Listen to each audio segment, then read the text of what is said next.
Қазір шиенің бойына бар нәрін жинап жатқан кезі.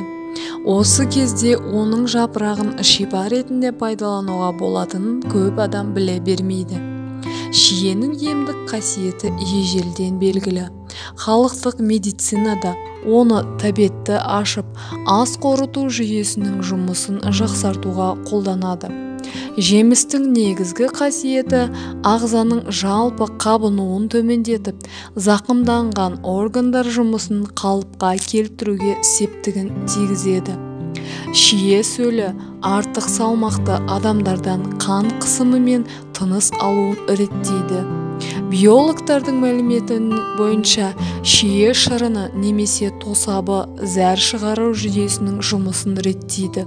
Ал ерте кезде ата-бабаларымыз іші өткен, ұшынған адамға шие бұтағын суға қайнатып ішкізген. Ем үшін шиенің жемісін, жапырағы мен майда бүршіктерін пайдаланады.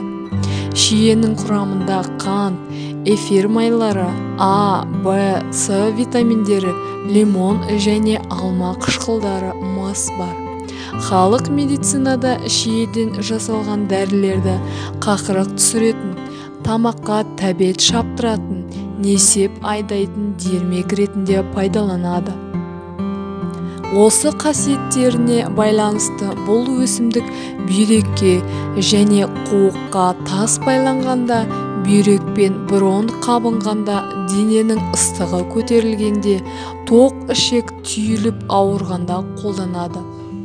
Шие мен іш өткенді буындардың сырқырағанын емдейді. Жас жапырақтардың дене сыртындағы жаралары үшін шипалық қасиеті мол.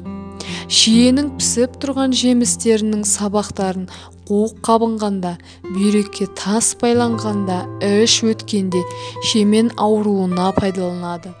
Ол үшін ұнтақталған шие жемістері сабақтарының 10 грамм 1 стақан суға салып, 10 минут қайнатады да, бір ас қасықтан 3 рет ішеді. Табиғаттың өзі сыйлаған тартуды дұрыс қолдана білген жақсы емес пе? Достар, егер осы пайдалы ақпаратым сіздерге ұнаса, видеоға лайк басып, комментарий қалдырып, каналға тіркеліп кетуді ұмытпаңыздар. Келесі кездескенше сау болыңыздар, достар.